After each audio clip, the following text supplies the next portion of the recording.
உங்களை ஆசீர்வதித்து உயர்த்துவார். ஆமென். இயேசு கிறிஸ்து நேற்றும் இன்றும் என்றென்றும் மாறாதவர். ஆமென். தேவன் மாறாதவர் தான். இன்றைக்கு தேவனுடைய வார்த்தைக்குள்ளாக கடந்து போவோம். சங்கீதம் எழுதின புஸ்தகம் 34வது சங்கீதம் 18வது வசனம் வாசிங்க. 34:18 சங்கீதத்துல. நொறுங்குண்ட இருதயம் உள்ளவர்களுக்கு கர்த்தர் சமீபமாய் இருந்து நறுங்குண்ட ஆவியுள்ளவர்களை ரட்சிக்கிறார்.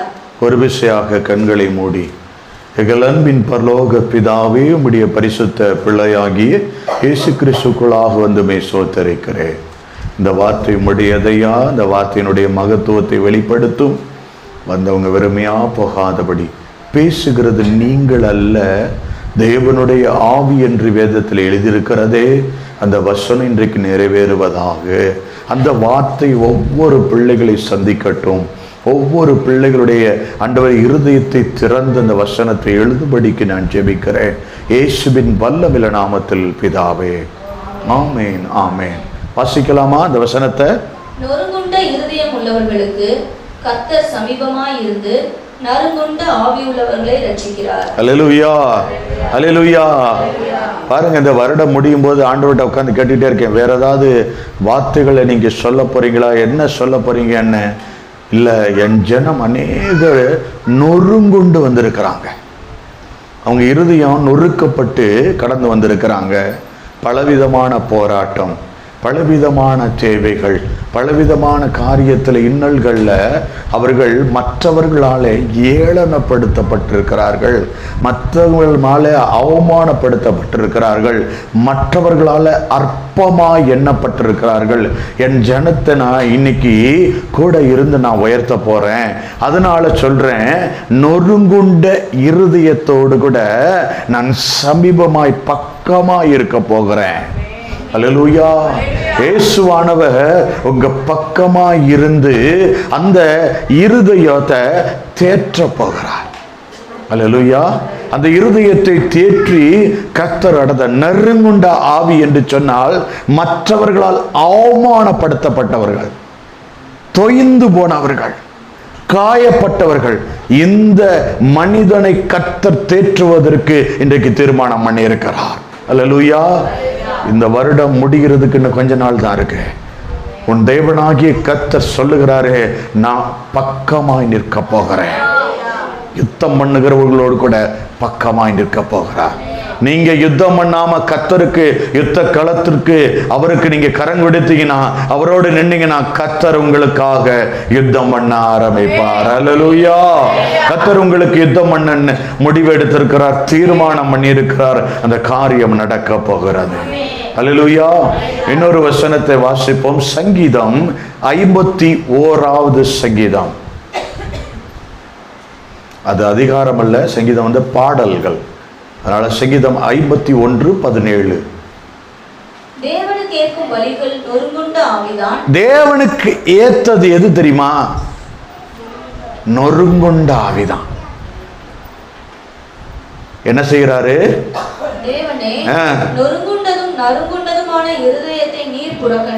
அவர் தள்ளவே மாட்டார். உன் உள்ள இன்னைக்கு உடைஞ்சிருக்கா? உன் பக்கத்துல நிக்கிறார். இஸ்ரவேலை காத்த நிழல் உன் பக்கத்துல உன்னோடு கூட நிற்கிறார்.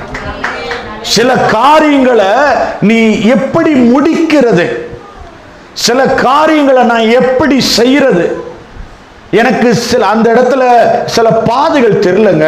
ஆனா நாங்க போனோடனே சில குழப்பங்கள் வருது, சில காரியங்கள் எனக்கு நெருக்க வருது. நான் கர்த்தர் சொல்றாரு, நான் உன் கூட இருந்து அந்த பாதையை உனக்கு காட்ட போறேன். இயேசுவானவர் கூட வந்துட்டா குறைவு இருக்குமா?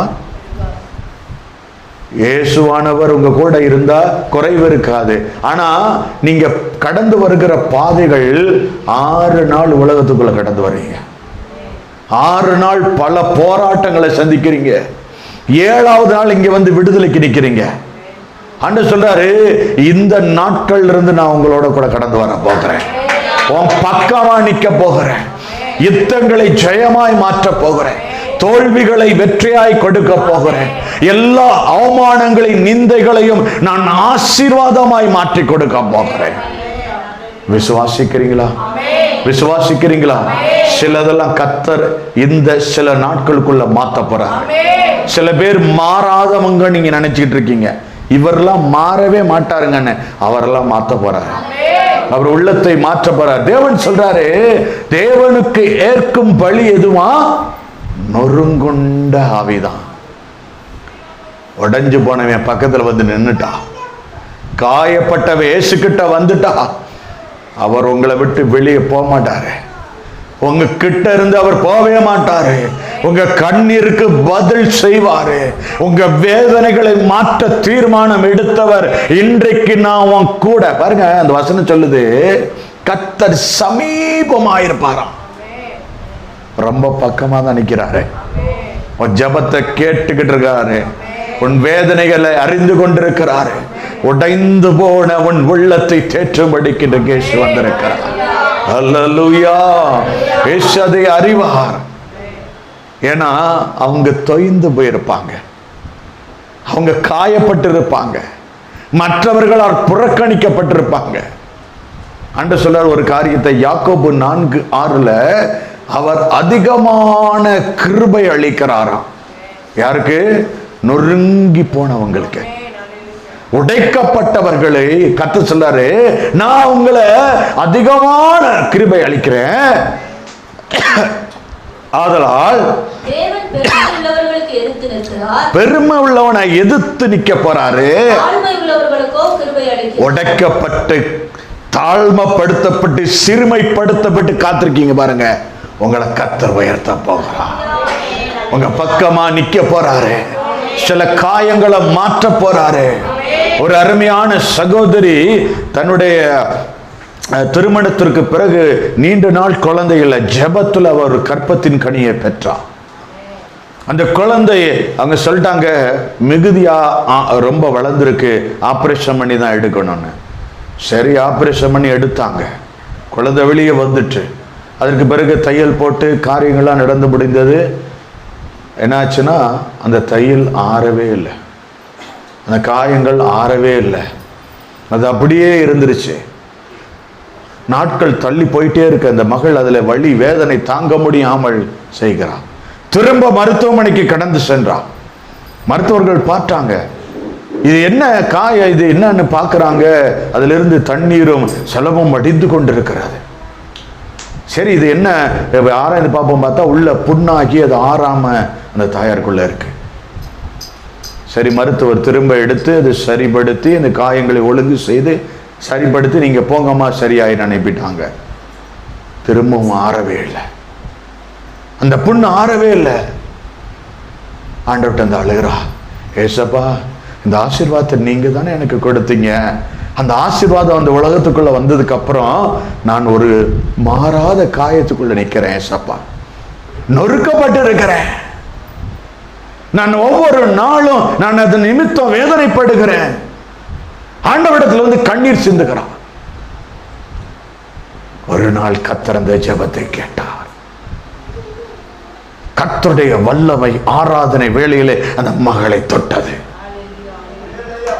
அந்த வயிற்றில் இருக்கிற புண்கள் அப்படியே மறைந்து போனது. அவங்க சொல்றாங்க, ஆபரேஷன் பண்ண அடையாளம் கூட இல்லாதபடிக்கு அந்த பிரசனம் என்னை குணமாக்கிற்று. குணமாக்குறவர் உயிரோடு இருக்கிறார். அந்த பையன் என்ன சொன்னானா? அப்பான்னு சொன்னானா. என்ன கூப்பிட்டானா? இந்த கைகள் விரல்கள் அசைக்க, கை ஒடிஞ்சிருக்கு, இயக்க முடியல, அந்த கைகள் அசைக்க ஆரம்பித்து விட்டது. உம்மா அப்பான்னு கூப்பிட ஆசை, உம்மா அப்பான்னு கூப்பிடவா, உம்மா அம்மான்னு கூப்பிட ஆசை. விட்டுருவாரா? கருவில் உன்னை சுமந்தத பார்த்தா அம்மானே சொல்லணும். தோளில் மேல சுமந்தத பார்த்தா உம்மா அப்பான்னு சொல்ல, உன்னை கெஞ்சுவத கொஞ்சுவத பார்த்தா வந்துருவாருங்க. உன்னை கெஞ்சிருவார் அவர் தான், தெரியுமா? நிறைய ஆசீர்வாதத்தை உனக்கு கொடுத்து, என் மகளை நீ அங்கிட்டே ஏறு. அவர் ஒருத்தர் தாங்க உன்னை கெஞ்சுவார். கொஞ்சுறவர் அவர் தான். ஏன்னா என் பிள்ளைக்கு தான் இது மேன்மையா கிடைக்கணும்னு. நிறைய பேருடைய வியாதியில சுகம் கிடைக்குதுன்னு ஏசப்பா சொல்றாங்க. நிறைய பேருடைய வியாதியில அற்புதம் நடக்குதான். ஏதோ ஒன்று உனக்கு நடந்து கொண்டிருக்கிறது. உன்னுடைய ஆமீன் பரலோக ராஜ்யத்தை அசைக்கட்டும். அல்லேலூயா. உனக்காக கர்த்தர் தம்முடைய தூதர்களுக்கு கட்டளையிட்டு விட்டாராம். அல்லேலூயா. அவர்கள் யுத்த களத்தில் இறங்குகிறார்கள். சில காரியங்களை கர்த்தர் மாறுதலாய் அமைக்கிறார். அல்லேலூயா. நீ தாழ்மையா உடைக்கப்பட்டு ஒடுக்கப்பட்டு, ஐயோ என்னை என்னை என்னை வந்து ஒரு மாதிரி அருவருக்கிறாங்க, பயப்படாத, கர்த்தர் உன்னோடு கூட இருக்கிறார். சில யுத்தங்களை உனக்காக செய்ய போறாரு. சில யுத்தங்களை கர்த்தர் உன் செய்தி உன் காதுல கேட்கும். மடிந்து போகிறார்கள். அல்லேலூயா. கர்த்தர் உன் உள்ளத்தை நொறுக்குனவங்க உன்னோட கூட கர்த்தர் இருக்கிறார்னு சொல்லுவதற்கு கடந்து வருவாங்கன்னு சொல்றாரு. சரியா இன்னும் கொஞ்ச நாளைக்குள்ள நடக்க போதான். கிறிஸ்துவ வாழ்க்கைக்குள்ள குறுக்கிட போறாருன்னு சொல்றாரு இந்த வாரத்துல. உன் குடும்ப வாழ்க்கைக்குள்ள குறுக்கிட்டு உன் பொருளாதாரத்தை கர்த்தர் அளவில்லாத ஆசீர்வாதத்தினால ஆசீர்வதிக்க போகிறார். ஏன் தெரியுமா? இன்னைக்கு நீ விதைத்திருக்கிற விதைய வாங்குறாராம். இன்னைக்கு அந்த விதை பல 100 பேருடைய வயிற்று நிரப்ப போகுது. இன்னைக்கு நான் மத்தியானத்துக்கு மேல வாங்க போறாரு. உன்னுடைய ஆசீர்வாதம் உன் மடிக்கு திரும்புகிறது. அமிக்கி குலுக்கி சரிந்து விழத்தக்கதாக கர்த்தர் திரும்ப அனுப்புகிறார். அல்லேலூயா. அல்லேலூயா.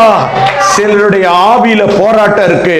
அந்த ஆவியில கர்த்தர் தம்முடைய வல்லமையினால நிரப்பி கர்த்தர் யுத்தத்தை நடப்பிக்க போகிறார்.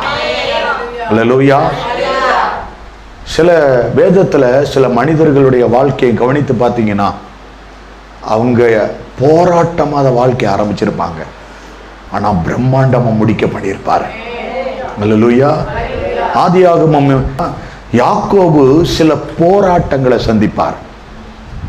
தன்னுடைய சகோதரன் தன்னை கொல்ல வருவார். தன்னோடு கூட யுத்தம் நடக்கும். தன்னுடைய குடும்பத்தை அழிச்சு போடுவான், எல்லாரையும் கொன்று போடுவான்னு அவன் நினைத்து கொண்டே வருவான். ஆனா இன்னைக்கு யாரோ ஒருத்தவங்க சில போராட்டம், என்னை வந்து அவன் என்ன வேணாலும் செஞ்சிருவான், என்னை என்ன வேணாலும் செய்வான், செய்யறதுக்கு அவனால முடியும் நீங்க நினைச்சிட்டு நீங்க வந்து உட்கார்ந்துருக்கீங்க. கர்த்தர் உங்களை பார்த்து தான் சொல்றாரு, அவனால உன்னைய ஒண்ணுமே செய்ய முடியாதுன்னு சொல்றாரு. அவனால ஒண்ணுமே உன்னை செய்ய முடியாதான். யாக்கோபு என்ன செஞ்சா தெரியுமா? பிந்தி தனித்து இருந்து தேவனோடு கூட மன்றாடினான். என்ன தெரியுமா? இன்னைக்கு நீ என்ன தெரியுமா அப்பட கேட்கணும்? என்னை ஆசீர்வதித்தால் ஒழிய நான் உண்மை விட போகிறதுலன்னு இன்னைக்கு ஆசீர்வாதத்தை வாங்கிட்டு போயிருங்க.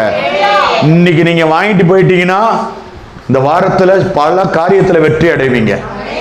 பொத்தலான பைகளை அடைக்க போறாரு. அல்லேலூயா. சில காரியங்களை இந்த முடிவுக்குள்ள முடிச்சு புது வருடத்துல கம்பீரமா தான் நீ நுழைய போற. அல்லேலூயா.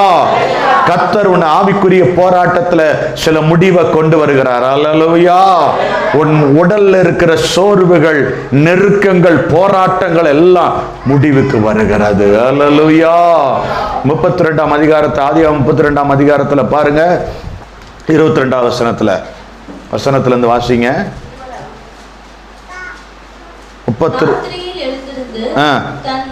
தன் 2 மனைவிகளையும் தன் 2 பணிவிடைக்காரிகளையும் தன்னுடைய 11 குமாரரையும் கூட்டிக் கொண்டு யாப்போக்கு என்கிற ஆற்றின் துறையை கடந்தான். அவர்களையும் சேர்த்து ஆற்றை கடக்க பண்ணி தனக்கு யாவையும் அக்கறைப்படுத்தினான். யாக்கோபு பிந்தி தனித்திருந்தான். அப்பொழுது ஒரு புருஷன் பொழுது விடியும் அளவும் அவனுடனே போராடி, தேவ சமூகத்துல நீ வந்து நின்னுட்டேனா ஆண்டவர் ஆசீர்வதிக்க வேணும்னு நின்னுட்டேனா உன் உள்ளத்தில் இருக்கிற போராட்டத்தை கர்த்தர் அறிவார். அந்த போராட்டத்தினுடைய முடிவை கொண்டு வருவார். என்ன நடந்துச்சு தெரியுமா? ஏசா அங்க பெறப்பட்ட உடனே ஏசாட்ட வந்துட்டாரு. அவனை நீ தொடவே கூடாதுன்னு வந்துட்டாரு. ஒன்ன நொறுக்கணும் நினைக்கிறவன்ட்ட போறாரு இன்னைக்கு. அல்லேலூயா. இன்னைக்கு அவன்கிட்ட பேசுறாரு. அல்லேலூயா. இனி நீங்க தேடினாலும் அல்லேலூயா விசுவாசிக்கிறவனு தான் நடக்க போகுதுப்பா. உங்க ஆமீன் பரலோகத்தை அசைக்கட்டும். அல்லேலூயா. அல்லேலூயா. கர்த்தருடைய கிருபை மகிமையாய் இறங்க போகிறது. அல்லேலூயா. ஒரு காரியம் மத்தேயு எழுதின சுவிசேஷம் 14ஆம் அதிகாரம் 19வது வசனம். அப்பொழுது அவர் ஜனங்களை புல்லின் மேல் பந்தியிருக்க கட்டளையிட்டு அந்த 5 அப்பங்களையும் அந்த 2 மீன்களையும் எடுத்து வானத்தை அண்ணாந்து பார்த்து ஆசீர்வதித்து அப்பங்களை பிட்டு சீஷர்களிடத்தில் கொடுத்தார். ஒரு காரியத்தை கவனிங்க. இயேசுவானவர் 3 நாட்களாக அங்க பிரசங்கம் பண்ணி கொண்டிருக்கிறார். இவங்க சாப்பிடாம பசியோட தேவ வார்த்தையை கேட்டுக்கொண்டிருக்கிறாங்க. எத்தனை நாளுங்க? 3 நாள் என்ன செய்யலையா அவங்க யாருமே? எல்லாரும் ஆசீர்வாதம் பெற வேணாமா? அல்லேலூயா. பாருங்க, அந்த கூட்டம் 3 நாளாய் சாப்பிடாம உபவாசத்துல தேவ சமூகத்தில் உட்கார்ந்துருக்காங்க. இயேசுவானவர் பிரசங்கித்து கொண்டிருக்கிறார். தேவ வார்த்தை அவர்கள் உள்ளத்துக்குள்ளே இறங்கி கொண்டிருக்கிறது. அப்பா நொறுங்குண்ட இருதயத்தை அறிவாரா? அறிய மாட்டாரா? உடைஞ்சிருக்க உள்ள ஏசப்பாக்கு தெரியுமா? தெரியாதா? 3 நாளா பிள்ளைங்க சோர்ந்துட்டாங்க. அப்பா பார்த்துட்டாரு. என் பிள்ளை சோர்ந்துருச்சு, என் பிள்ளைக்கு உணவு கொடுக்கணும். உங்ககிட்ட ஏதாவது இருக்கா? உங்ககிட்ட ஏதாவது இருக்கா அப்படின்னு இப்ப ஆண்டவர் கிட்ட கேட்கிறாரு. என்னங்க இருக்கு? உங்ககிட்ட ஏதாவது இருக்கா? என்னங்க? தட்டுங்க அவர் கைய. அப்பாவுக்கு கொடுக்கறதுக்கு உள்ள இருக்குங்க. ஐயா உங்களை ஆசீர்வதிப்பாருயா ஏசப்பா. ஒருத்தன் கூட ஒன்றும் இல்லைன்ட்டாங்கய்யா ஏசப்பாக்கு. நீங்க உங்க உள்ளத்தை திறந்து கொடுத்தனால ஏசப்பா உங்களை ஆசீர்வதிப்பாரு. எங்க அப்பாவுக்கு கொடுக்கறதுக்கு என் உள்ள இருக்குன்னு பாருங்க. அதுக்கு நிகர் ஒண்ணுமே இல்லைங்க. அப்போஸ்தலர்கள் எல்லாம் ஜீவனை கொடுத்தாங்க. அவங்கள முதல்ல கூப்பிடும் போது நீங்க வந்து ஜெபம் பண்ணா அற்புதம் நடக்கும், அடையாளம் நடக்கும் சொல்லி கூப்பிட்டாரு. அந்த அற்புதங்களும் அடையாளங்களும் என்னாச்சு? சொன்னாரு, எல்லாரும் மரிக்க போறீங்க. சொன்ன உடனே என்ன இருக்கும்? என்ன ஆயிருந்திருக்கும்? சந்தோஷமாய் அப்போஸ்தலர்கள் அதை ஏற்றுக்கொண்டார்கள். இப்போ உள்ள பூந்து உங்களை அடிக்க போகிறார்கள் என்று சொன்னால் ஜன்னல்ல கம்பி வேற போடல. நம்ம ஆளுகளாம் ஆலயம் ரெடியாக தான் இருக்கும். ஜன்னல்ல கம்பி இருக்காது. குதித்து நீங்கள் தப்பிக்கொள்வதற்கு வழி இருக்கும். பாஸ்ட் வர்றதுக்கு லேட் ஆகிறதுனால அவர் மாட்டிக்குவாரு. நல்லா அடிங்க, எங்களை டெய்லி திட்டுறாருன்னு சொல்லி நீங்க ஏறி குதிக்கும் போது உங்க பிள்ளைகளை கை கோர்த்து பிடித்து, ஏன்னா ஆலயம் முடிஞ்சோடனே அவன் பிள்ளைய பிடிச்சி ஓடிடுறீங்கல்ல, அது மாதிரி தப்பிக்கும் போது பிள்ளைகளா டேய் குதிரா, நீ அப்புறம் பார்த்துக்கலாம்டா, சிஸ்டராவது மதராவது ஃபாதராவது ஏறி குதித்து ஓடி போவார். அன்னைக்கு அப்போஸ்தலர் இடத்துல என்ன நடந்துச்சு? நீங்க மரிக்க போறீங்க. பவுல் சொன்னாரு, நீ ரோமாபுரிக்கு போகாத. நீ ரோமாபுரிக்கு போனேன்னா இன்றைக்கு அவர்கள் உன்னை கொல்லுவதற்கு தீர்மானம் பண்ணி இருக்கிறாங்க. ஆனா பவுல் அதை குறித்து கலங்கல, சிரிச்சுக்கிட்டே வந்தாரு. நேத்தே என்ற ஆண்டவர் சொல்லிட்டாரு, நான் மரிக்க பிரயாணப்பட்டு போகிறேன். ஆண்டவர் உங்களிடத்துல ஏதாகிலும் உண்டான்னு கேட்ட உடனே ஒருத்தன் ஓடி வந்தான். எல்லாம் நொறுக்கப்பட்டிருக்காங்க. அந்த குட்டி பையன் அவன் சாப்பிட்றதுக்கு வச்சிருந்தாங்களோ, அவன் என்ன பண்ணானோ, எத்தனை நாளைக்கு அவங்க அம்மா கொடுத்தாங்களோ என்ன ஏன்னு தெரியல, அந்த சின்ன பையன்ட்ட இருக்கிறத எடுத்து அப்பாட்ட கொண்டு போய் கொடுத்தான். என்ன செஞ்சார் அவரு? ஆசீர்வதிச்சிட்டாரு. உங்க காணிக்கையெல்லாம் ஆசீர்வதிச்சிட்டாருங்க. மத்தியானத்துக்கு மேல எல்லாமே விதைக்கப்பட போகிறது. எல்லாமே என்ன செய்ய போகுது? 100 மடங்கு பலன் கொடுக்கிறதுக்காக. யாரெல்லாம் எவ்வளவு கஷ்டத்திலிருந்து நீங்க விதைச்சிங்களோ அதெல்லாம் இன்னைக்கு உணவாகி அநேக ஏழைகளை போஷிக்க கடந்து போகுது. அதை அப்பா வாங்கிட்டு திரும்ப வருவார். அவர் சொல்லிட்டாரு, நான் சமீபமா இருப்பேன். இன்னைக்கு சொல்லிட்டாரு, உங்க கூட இருந்து அந்த விதைகளை ஆசீர்வதித்து பெருக பண்ண போகிறார். அல்லேலூயா. பாருங்க, போன ட்ரிப்பு ரொம்ப கம்மியான தொகையை சேர்ந்தது உணவு கொடுக்கறதுக்கு. வெறும் 6000 என்னமா 6000 சேர்ந்தது. அப்படியே டபுள் இந்த வட்டம் 12,000. பாதி 100 மடங்கு திறந்தார். போன ட்ரிப்பு 90 80 என்னமா, இந்த ட்ரிப்பு 200க்கு மேல வருதுங்க. போறோம், சந்தோஷமா போய் கொண்டாட போகிறோம். அப்பாவுடைய அந்த கிறிஸ்துமஸ் பண்டிகை முன்னிட்டு அநேகருக்காக நம்ம விதைக்க போகிறோம். அல்லேலூயா. எவ்வளவு நல்ல பாருங்க. இந்த இந்த நாள்ல அங்கலாய்ப்போட தொடங்கினோம், அற்பமா தொடங்கினதை ஆசீர்வாதத்தோட முடிக்கிறாரு. யாக்கோபு அங்க போராட்டம் நடந்துச்சு. யாக்கோபுக்கு அது எப்படி மாத்தினார் தெரியுமா? ஏசாட்ட பேசிட்டு அவனை தொடவே கூடாது, நீ அவனை ஆசீர்வதிக்கணும்ட்டார். உங்களை கொல்ல வந்தவன், உங்களை திட்ட வந்தவன், உங்களை அடிக்க வந்தவன் உங்களை ஆசீர்வதிச்சுட்டு போறான். பார்த்தீங்களா? அந்த 1-2 பேருக்கு தான், ஒரு 2-3 பேருக்கு தான் எடுத்த ஆசீர்வாதத்தை திரும்ப வைக்க போறாங்க. நாயின் அந்த விதவை ஒரே மகனை இழந்து போனான். கொண்டு போகும்போது ஏசப்பான்ட்டாரு.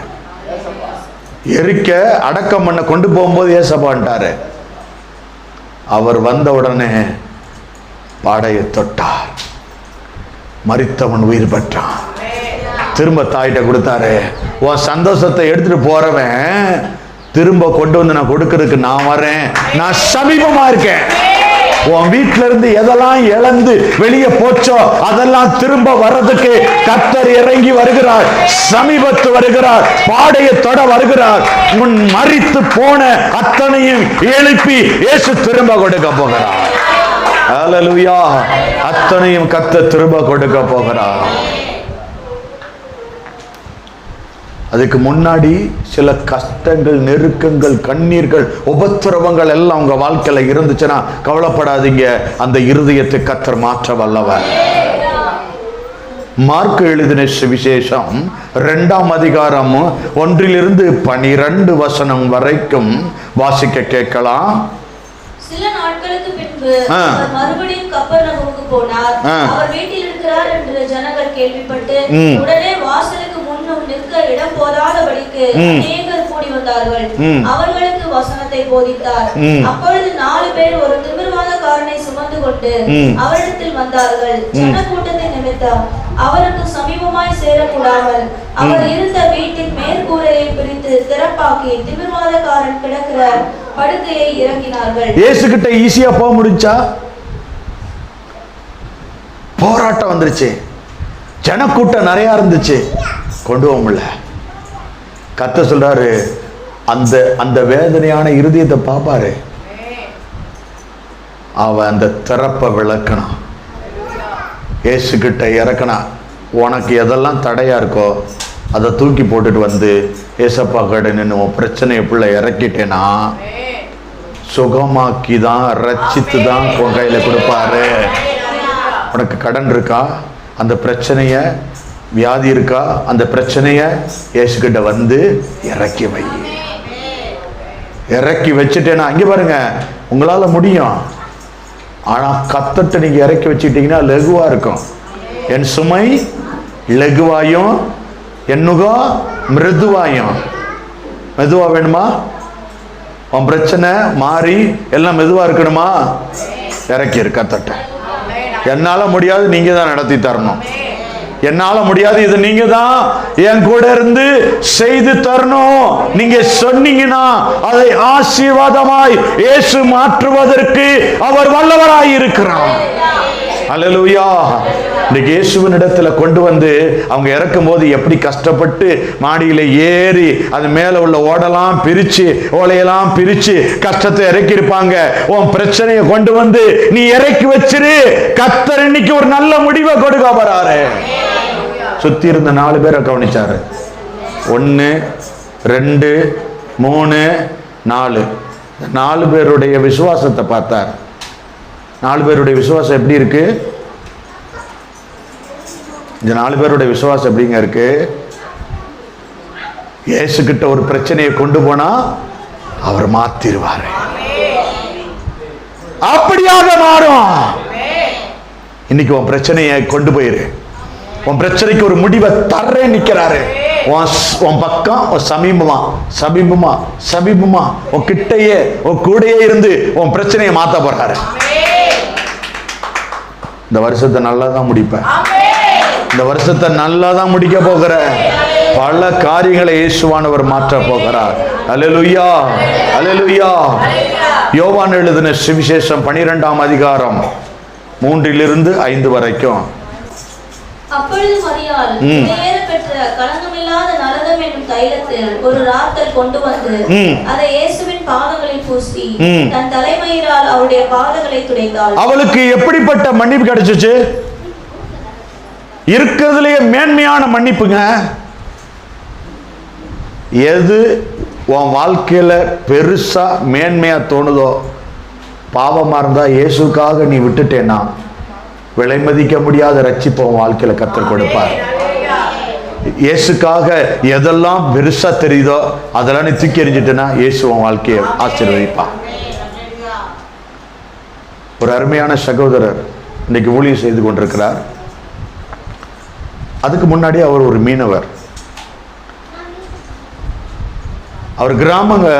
அவர் இருந்தது கிராம பகுதி.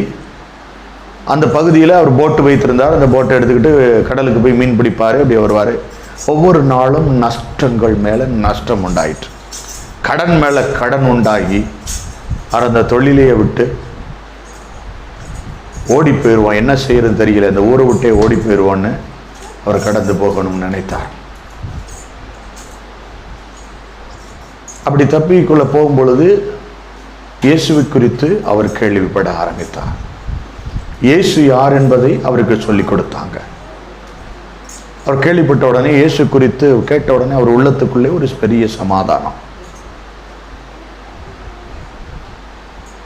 இந்த கடங்காரங்கள் எல்லாம் நம்மளை ஏதாவது பண்ணிடுவாங்கன்னு அவர் தங்கச்சி மடத்திலிருந்து தப்பிச்சு ஓடுறாரு. போன இடத்துல அவர் இயேசு குறித்ததான காரியங்கள் அநேகத்தை இன்னும் கற்றுக்கொள்ளக்கூடிய வழி திறந்தது. அவர் என்ன செய்தார்? பைபிள் காலேஜில் சேர்ந்து 3 வருஷம் படிக்க ஆரம்பித்தார். ஆண்டவர் சொல்லிட்டாரு, நான் உன்னை ஊழியத்துக்கு வெறி பிரித்திருக்கிறேன், நீ என் நாமத்தை அநேகருக்கு சொல்லணும். சந்தோஷம் அவருக்கு. ஆனா நிறைய கஷ்டம், கடன் பிரச்சனை, நெருக்கம், கண்ணீர், வியாதி, போராட்டம் இதெல்லாம் அவரை சுத்தி சூழ்ந்துகிட்டே இருக்கு. என்ன பண்றதுன்னே தெரியல. ஆனா தேவனுடைய வார்த்தைகளை படிக்க ஆரம்பித்தார். படித்து முடித்தார். கர்த்தர் சொன்னாரு, நான் உன்னை ஊழியத்துக்கு அனுப்ப போறேன். ஜெபத்துல இருக்கும்போது சொல்றாரு, ரொம்ப சந்தோஷம்ப்பா, ஆனா ஒரே ஒரு காரியம், எனக்கு ஒரு தாழ்மையான ரிக்வெஸ்ட் ஏசப்பா, சொல்லு, தங்கச்சி மடத்துக்கு மட்டும் நீ அனுப்பிடாதீங்க. என்ன கேட்கிறாரு? நான் எந்த ஊர்ல இருந்து வந்தேன், ஏன்னா கடங்காரன் பிள்ளை அங்க இருக்கான், அந்த கடங்காரன் என்னைய பிடிச்சுக்குவான், அதனால என்னை அங்க மட்டும் அனுப்பிடாதீங்க ஏசப்பா அப்படின்னு சொல்லிட்டார். ஜெபம் பண்ணி முடிச்சிட்டார். முதல் வாசல் அவருக்கு எங்க திறந்திருக்கும்னு நினைக்கிறீங்க? தங்கச்சி மடத்துல தான். ஊழியத்துக்குள்ள வந்துட்டாரு. ஆண்டவரே அழுகிறாரு, போராடுறாரு, நீ தங்கச்சி மடம் தான் போய் ஆகணும்.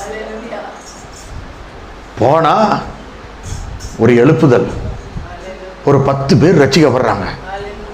உள்ள போயிட்டாரு, ரட்சிக்கப்படுறாங்க. ஒளிஞ்சு ஒளிஞ்சு ஊழியம் செஞ்சு ஓடுறாரு வீட்டுக்கு. ஒரு நாள் வண்டியில் போயிட்டு இருக்கும் பொழுது இவர் அந்த போட்டு வச்சு இது பண்ணிட்டு இருக்கும்போது அந்த போட்டுக்கு பெட்ரோல் வாங்குறதுக்கு ஒரு 5 லிட்டரு 5000 என்னமோ பெட்ரோல் பங்கார்ட்ட கடை வச்சிருந்திருக்காரு. இவர் மறைஞ்சு வண்டியை போயிட்டு இருக்கும்போது அந்த பெட்ரோல் வண்டிக்கார இவர் வண்டியில அவர் ஒரு பக்கம் இந்த பக்கம் போறாரு, அவர் அந்த பக்கம் வராரு. இவர் வண்டியில பார்த்துக்கிட்டே போறாரு. அவர் பாத்திரக்கூடாதுன்னு ஓடி போய் வீட்டு வாசல்ல வண்டி நிப்பாட்டிட்டு உள்ள ஓடி போய் ஒளிஞ்சுக்கிட்டார். கதவு தட்டுற சத்தம் கேட்க, கதவு திறந்து பார்த்தா அந்த பெட்ரோல் கடைக்காரன் நிற்கிறார். என்ன தெரியுதா, உன்னைய தேடாத இடமே இல்லையா, 3 வருஷம் எங்க போய் ஒளிஞ்சியோ எனக்கு தெரியல, ஆனா உன்னை கண்டுபிடிச்சாச்சு, நீ என்ன செய்வ ஏது செய்வியே தெரியாது, எனக்கு நீ பணம் கொடுத்துரும். இவர் அப்படி இப்படி சமாளித்து பார்த்துட்டு வீட்டில் ஒரே அழுக. நான் இதுக்குத்தானே தங்கச்சி படம் வேணான்னு சொன்னேன், என்னை அவன்கிட்டே மாட்டி விட்டீங்களே. இவர் எந்த வீட்டுக்கு போனாலும் அந்த வீட்டுக்கு இவர் வர்றது. ஊழியத்துக்கு போனா ஊழியம் உற்சாகம் செய்ய போகும்போது கடைக்காரன் முன்னாடி உட்கார்ந்துருந்து அப்படி இருக்கான். ஏசு இப்ப எனக்கு கொடுத்தாருன்னு நான் சொல்லுவேனா? ஏசு எனக்கு நிறைய கொடுத்துட்டாருன்னு வச்சுங்களேன், கடைக்காரன் முன்னாடி உட்கார்ந்து சொல்லுவேனா? ஏசு கொடுத்தாருன்னு சொன்னா அவன் கேட்பான். அதனால இன்னைக்கு பிரசங்கம் வேற மாதிரி. யார் ஒருத்தவன் ஆண்டவன் 12,000 கொடுத்தாருன்னு தைரியமா பிரசங்கிச்சிட்டோம்னா அப்ப எதுவுமே இல்லைன்னு தானே அர்த்தம். புரிஞ்சுக்கவங்க மட்டும். அல்லேலூயா. கர்த்தர் நடத்துறாருங்க. யார் யாருன்னு தெரியல, ஆனா நிறைய பேர் இயேசு நல்லவர். நமக்கு சபைக்கு வராதவங்களாம் நிறைய பேர் கொடுத்துருக்காங்க. 2000, 3000, 5000, 1000 அப்படி 500, பாஸ்ட் மட்டும் 200, மட்டும் 200. எப்படியாவது இன்னைக்கு பெட்ரோலுக்காவது ஆக வச்சிருவோம்னு உட்கார்ந்துருக்கார் பாஸ்டர். கர்த்தர் ஏதாவது சந்திப்பார். எஸ் நல்லவர். என்ன நடக்குது? அந்த மனுஷன் ஒரு வீட்டுக்கு போய் ஆண்டவரை பத்தி பேசிட்டு இருக்கும்போது இவர் வந்துட்டார். அந்த வீட்டுக்காரங்க, ஐயா நாங்க ஒரு காரியத்தை பார்த்தோம், இயேசுவானவர் த பேஷன் ஆஃப் த கிரைஸ்ட்னு சொல்லி ஒரு படம், இயேசுவானவர் சிலுவையில் அடிக்கிறப்பட்ட காரியங்களை ரொம்ப நல்லா இருக்கு, அந்த படத்தை நீங்க கொஞ்சம் பாருங்கன்னு சொல்லி அவன் டிவியில போட்டு விட இவர் உட்கார்ந்துருக்காரு. அவன் இந்த பணம் வாங்க வந்தவனும் உள்ள உட்கார்ந்துருக்கான். இவருக்கு அந்த படத்தை பார்த்து அழுகிறதா, பக்கத்தில் உட்காந்துருக்கானே அவனை பார்த்து அழுகிறதா, என்ன பாடுபடுத்த போறான முடிஞ்சவனை கேட்பானே உட்கார்ந்து உட்கார்ந்துருக்காரு. இயேசுவானவர் பட்ட பாடுகள், போராட்டங்கள், நெருக்கங்களை இவர் பார்த்து அழுகணும்னு வேதனையா துடிக்கணும் இருக்கு. அப்படியே அங்கலாய்ப்பு. இவர் அப்படியே திரும்பி பார்க்கிறாரு. அவன் அழுதுகிட்டு இருக்கான், அவன் கண்ணீர் விட்டுக்கிட்டு இருக்கான், அவன் கதறிக்கிட்டு இருக்கான். இவங்களுக்கு யாருக்குமே புரியல என்னடா அழுதுகிட்டு இருக்கான்னு. படம் முடிஞ்ச உடனே ஆப் பண்ணிட்டு அவரை புகை, நீங்க வயசானவர் அழக்கூடாது நெஞ்செல்லாம் தடவி கொடுத்து அவரை வெளியே கூட்டி போய் காத்தாட உட்கார வச்சு விசிறியை வீசி டீயை போட்டு கொடுக்குறாங்க. அழுகிறாரு, தேம்பி தேம்பி அழுகிறாரு. என்னதான் அவனுக்கு பிரச்சனை? எனக்காக அந்த இயேசு அடிக்கப்பட்டிருக்கிறார். நான் இன்னைக்குதான் உணர்ந்தேன், இயேசுவானவர் எனக்காக அடிக்கப்பட்டிருக்கிறாரு, நொறுக்கப்பட்டிருக்கிறாரு. அவர் சரீரம் பொழுது பிக்கப்பட்டிருக்கு. இந்த சரீரத்தில் அவ்வளவு வேதனை, அவ்வளவு நொறுக்கன்னு அவன் கதறி கதறி அழுதான். இவர் பக்கத்துல போய், ஆண்டவரே பணத்தை மட்டும் கேட்க கூடாது, எப்படியாவது இவங்கிட்ட போய் இந்த இயேசுவை பத்தி இன்னும் சத்தியத்தை சொல்லிடணும். பக்கத்துல உட்கார்ந்து இயேசுவை பத்தி பேசி, இது உனக்காக தாயா, உன் காரியத்துக்காக தான் இயேசு உனக்காக மரித்தார், உன்னுடைய வாழ்க்கையை மாத்துறதுக்கு தான், இதனால அப்படியே சொல்லி சொல்லி ஆண்டவரை பத்தி சொல்லி முடித்தார். அவர் எழுந்தார், இவரை பார்த்தார். நான் போயிட்டு நாளைக்கு வரேன் போயிட்டார்.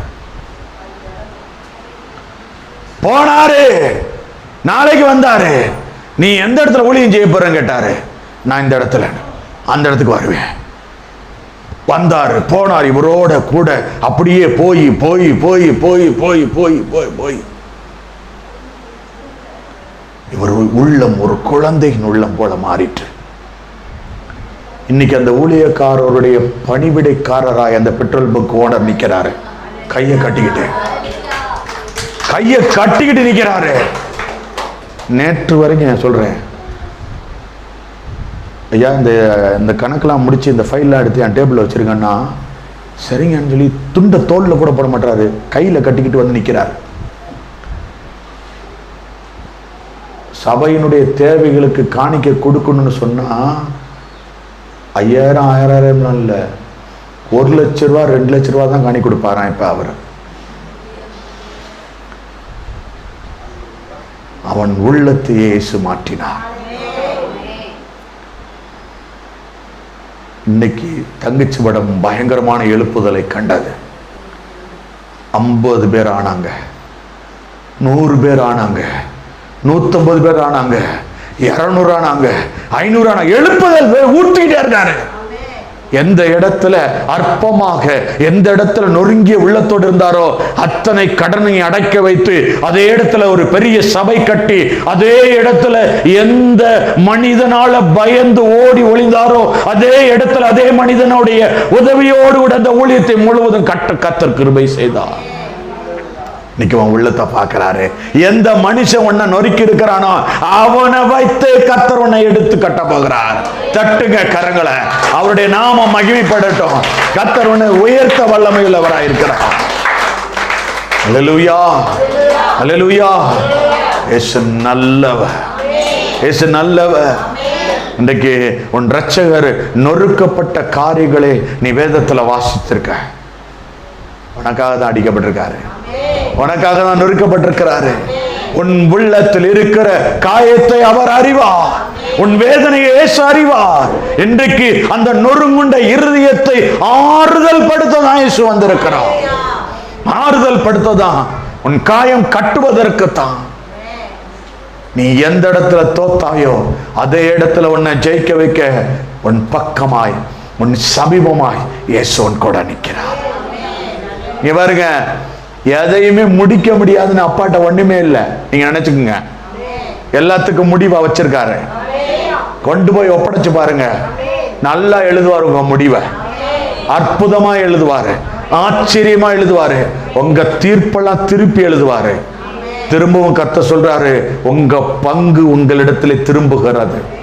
நீங்க எதை இழந்தீர்களோ உங்கள் பாகத்தை கர்த்தர் பிரித்து உங்களிடத்தில் அனுப்புகிறார். அல்லேலூயா, அது உங்களிடத்திலே திரும்புகிறது. மேன்மையான தேவன் உங்கள் ஆசீர்வாதத்தை மகிமையாய் உங்களிடத்தில் திருப்புகிறார். அல்லேலூயா, கர்த்தர் நல்லவர். ஒவ்வொரு காரியமும் காலங்களும் சாட்சிகளாய் நம்மை வழிநடத்த வல்லவராய் இருக்கிறார். கர்த்தர் இந்த காரியத்தை ஆசீர்வதிக்கட்டும். முழங்கால் படியிட விரும்புகிறவங்க நீங்க எனக்கு முன்னாடி இல்லை, ஏசப்பாக்கு முன்னாடி தயவு செய்து நீங்க ஏசப்பாக்கு முன்னாடி முழங்கால் படியிடுறீங்க. கர்த்தர் உங்கள் சத்தத்தை கேட்க போகிறார். கர்த்தர் உங்கள் அங்கலாய்ப்பை அறிந்திருக்கிறார். உங்க இருதயம் நொறுங்கொண்டு இருக்கிறத கர்த்தர் அறிகிறார். எவன்லாம் இந்த உலகத்துல மேன்மை இல்லவனா அவனை எதிர்த்து நிற்கிறேன்னு சொல்லியிருக்கிறாரு. தாழ்மையிலவனுக்கு ஏசப்பா கிருபை அளிக்க போறாரு. எங்கள் அன்பின் பரலோக பிதாவே, உம்முடைய பரிசுத்த பிள்ளையாகி இயேசு கிறிஸ்துக்குள்ளாக வந்தமை சோத்தரிக்கிறேன். இந்த நாளை நீர் எங்களுக்கு தந்ததுக்காய் நன்றி ஏசப்பா. இந்த வேளையிலும் நொறுங்குண்ட இருதயத்தை நீங்க தேற்றுறவங்க, உடைக்கப்பட்ட உள்ளம், எத்தனை மனிதன் எந்த காரியத்து நிமித்தம் உடைச்சானோ நொறுங்குண்டு இந்த இடத்துல வந்திருக்காங்களோ நீங்க அறிவீங்க. இவங்க வாழ்க்கையில எதெல்லாம் ஆண்டவரே மேன்மை என்று எண்ணி அதை ஓடி அது பின்பாக தோற்று அது என்னை அவமானப்படுத்தினது என்று இவர்கள் இன்றைக்கு திரும்பி வந்திருக்கலாம். இன்னைக்கு அதெல்லாம் ஆசீர்வாதமா மாத்தி கொடுங்க. இந்த பிள்ளைகள் வாழ்க்கையில ஆண்டவரே மேன்மையான ஆசீர்வாதம் அத்தனையும் பரிபூர்ணமாய் திரும்பி வரட்டும். தடைகள் எல்லாம் உடைக்கப்படட்டும். பரிபூர்ண ஆசீர்வாத பிள்ளைகளுடைய வாழ்க்கையில உண்டாகட்டும். நிறைய பேருடைய உள்ள உடைஞ்சிருக்கே, அந்த உள்ளத்தை தேற்றுங்களே. காயத்தோடு வந்திருக்கிறாங்களே, அந்த ஒரு இருதயத்தை தேற்றுங்கப்பா. அப்பா, ஒவ்வொரு பிள்ளைகளுடைய வாழ்க்கையிலும் அந்த நெருக்கத்தை, கண்ணீர்களை, கவலைகளை மாத்துக ஆண்டவரே. அங்கலாய்ப்பு நீங்க அறிந்திருக்கிறீங்க. இன்னைக்கு ஆண்டவரே ட்ரெஸ் எடுக்க முடியாம இருக்கிறாங்களா? இன்றைக்கு இந்த கிறிஸ்துமஸ் கொண்டாட முடியாம நெருக்கத்தோட போராட்டத்தோடு யாரெல்லாம் இருக்கிறாங்களோ அவங்களெல்லாம் நீங்க அறிந்திருக்கிறீங்க. உங்க வாழ்க்கையை மாத்துங்க. உங்களுடைய தேவைகளை சொன்னீங்க, குறைவுகளை சொன்னீங்க. நாங்க எங்களுக்கு கிடைச்சிருச்சுப்பா. எத்தனையோ பேர் வேடிக்கை பார்க்குறாங்க. அவங்களுக்கு உதவி செய்யுங்க. இன்னைக்கு உங்க கரத்துல ஒப்பு கொடுக்கிறோம். தொடர்ந்து பொறுப்பெடுத்துக் கொள்ளுங்க. இயேசுவின் வல்லமையுள்ள நாமத்தில் ஜெபிக்கிறோம் எங்கள் ஜீவனுள்ள பிதாவே. ஆமென், ஆமென், ஆமென்.